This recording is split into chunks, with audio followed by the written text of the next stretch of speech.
Good morning children, welcome to my channel Online Study Hub. Dear children, today we are going to start the very first chapter of class 5th EVS book Looking Around, which is Super Senses. Senses के बारे में आपने previous classes में भी पढ़ा होगा। 5 senses होती हैं। सेंस ऑफ साइट यानी कि सेंस ऑर्गन जिसको कहते हैं आइज, जो है वो सेंस ऑफ साइट है। एक होता है सेंस ऑफ स्मेल, इसका जो सेंस ऑर्गन है वो है नॉज, यानी कि नाक के द्वारा हम स्मेल करते हैं, सुगंध लेते हैं। एक है सेंस ऑफ टेस्ट, इसका सेंस ऑर्गन है टंग, यानी कि जीभ से हमें टेस्ट का पता चलता है। और फोर्थ सेंसेस जो है वो है सेंस ऑफ हियरिंग, इसकी जो सेंस ऑर्गन है वो है ईयर, कान। पांचवा जो सेंस ऑफ टच है वो है स्किन, यानी कि हमारी त्वचा।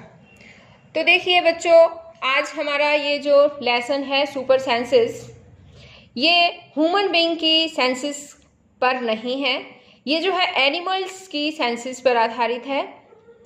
एनिमल्स में भी जो है वो सुपर सेंसेस होती है, यानी कि उनके अंदर भी स्मेल की, टेस्ट की, साइट, हियरिंग, टच, ये सभी जो हैं इस तरह की सेंसेस होती हैं। तो देखिए आज इस लेसन में हम यही पढ़ने वाले हैं।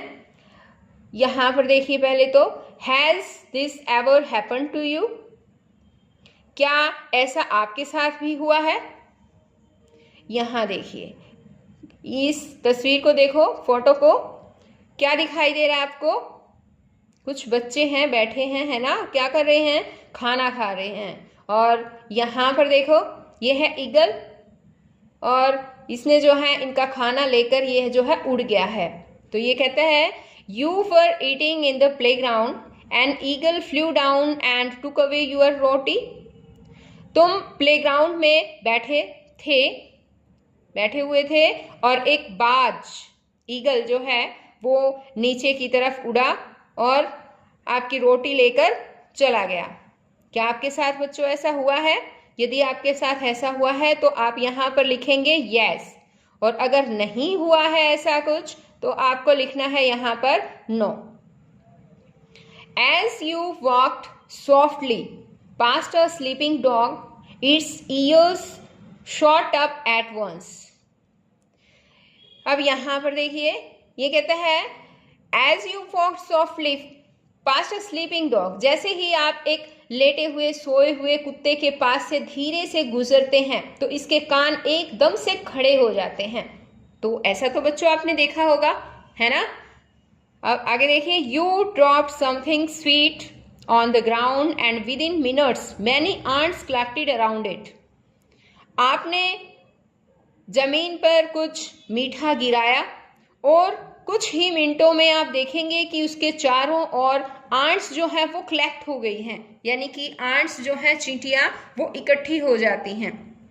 व्हाई डज इट हैपन, ऐसा क्यों होता है? थिंक एंड टेल, सोचिए और बताइए।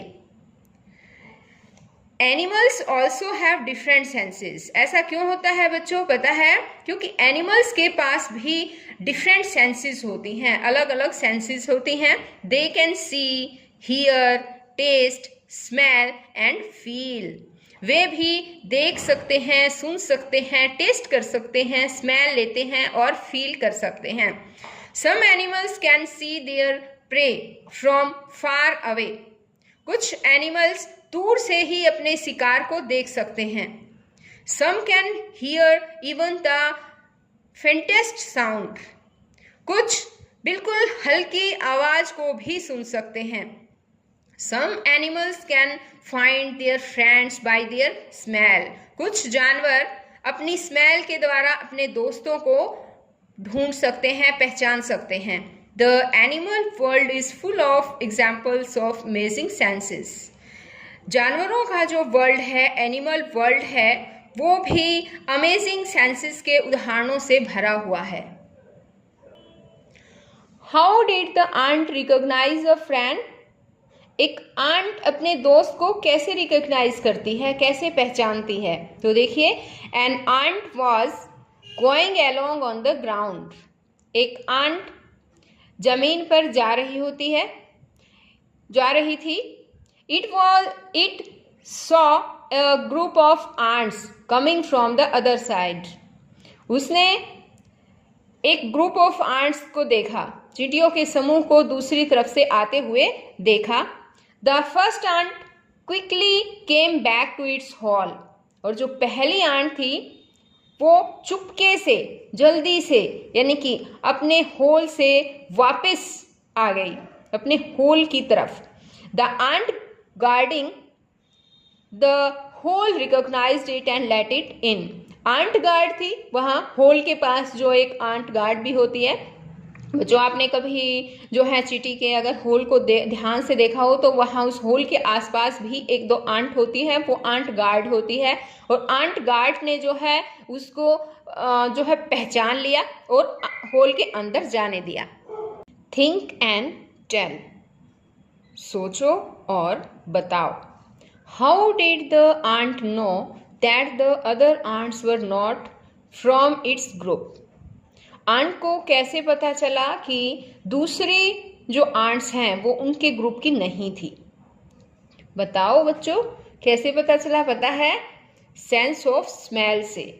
क्योंकि उनके अंदर जो है वो स्मेल की करने की जो है वो पावर होती है, उससे उनको पता चल जाता है. Second question is, how did the guard ant recognise this ant. और जो गार्ड आंट थी उसने इस आंट को कैसे पहचाना, कैसे रिकॉग्नाइज किया? उसने भी उसकी स्मेल के द्वारा. तो इसका आंसर आएगा बाय इट्स स्मेल. उसकी स्मेल के द्वारा जो है उसने पहचाना. Try this and right. ये भी ट्राई करें और लिखें.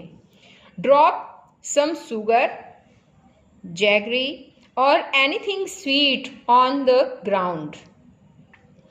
ग्राउंड में थोड़ी सी शुगर या फिर गुड़ या कुछ मीठी, जो भी स्वीट हैं, कुछ मीठी चीज़ें जो हैं वो डाल दें. Wait until the ants come there. और इंतज़ार करें जब तक कि चींटियाँ, आंट्स जो है वो ना आ जाए. How long did it take for the ants to come. Ants जो है वो आने में कितना समय लेगी, ये आपको यहाँ पर लिखना है. तो बच्चों, हर एक जो आंट जो आप देखोगे, आपको खुद ही ये एक्टिविटी घर पर करनी है. थोड़ी सी चीनी डाल देना या गुड़ या कुछ मीठी चीज़ें जो है वो ज़मीन पर गिरा देना और आपको फिर टाइम नोट करना है कि कितनी देर में आई. तो ये बच्चों, ये आंसर जो है वो सबका अलग अलग मिलेगा. कहीं पर 5 मिनट्स भी हो सकते हैं, 6 मिनट्स भी हो सकते हैं, या हाफ एन आवर भी हो सकता है. तो ये सबका आंसर अलग अलग होगा. आपको अपने अकॉर्डिंग यहाँ पर आंसर लिखना है कि 5 मिनट्स में आई या 6 मिनट में आई, इस तरह से. Second question is, did one ant come first और a group of ants came together. कि सबसे पहले एक आंट्स आई या फिर पूरा ग्रुप ऑफ आंट्स ही वहाँ पर आ गया, इकट्ठा हो गया था. तो ये भी आपको देखना है. अगर एक आई है या फिर ग्रुप ऑफ आंट्स आई है तो उसके अकॉर्डिंग आपको यहाँ पर लिखना है. थर्ड क्वेश्चन है, what did the ants do with the food. और आंट्स ने जो है फूड का क्या किया, क्या किया था उन्होंने, बताओ. वो जो है जैसे शुगर है या इस तरह से उनको लेकर वो है जो चलती है अपने मुंह में, अपने मतलब आंट्स जो है वो अपने से हैवी वेट को भी वो उठा सकती हैं. तो जो है वो लेकर जाती हैं इनको चीज़ों को. Where do they go from there. वे कहाँ जाती हैं? वो अपने हॉल में ही जाती है.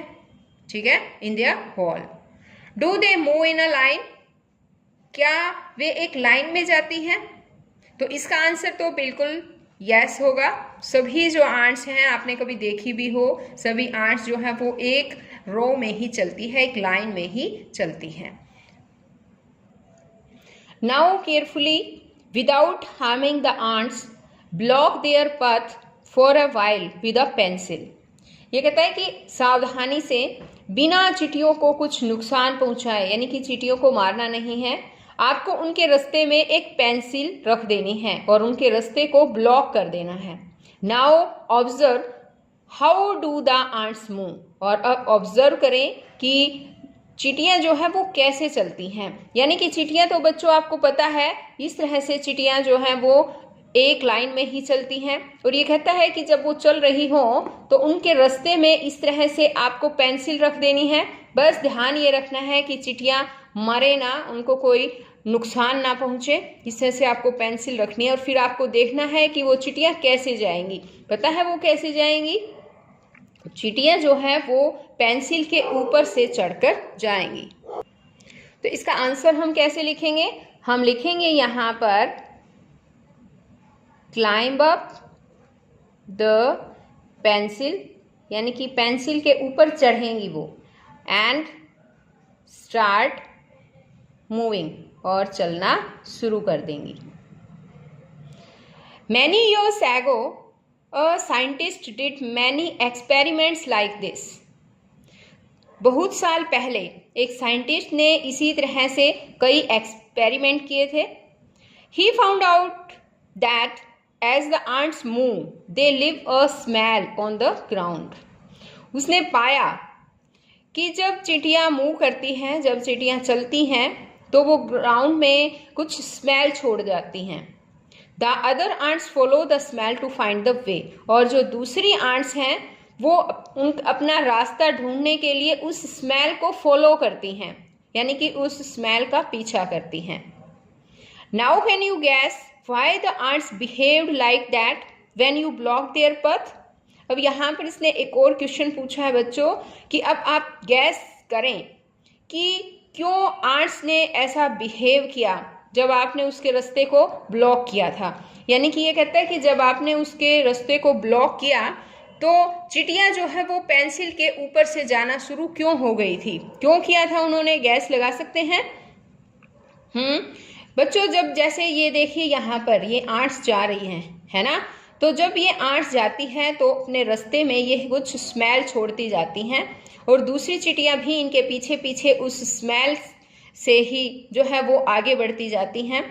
और जब हमने यहाँ पर पेंसिल रख दी थी, इन चींटियों के बीच में पेंसिल रखी, तब भी उन्हें वो स्मेल जो है वो आ रही थी और वो पेंसिल के ऊपर से चढ़कर अपना रास्ता ढूंढने लग जाती हैं।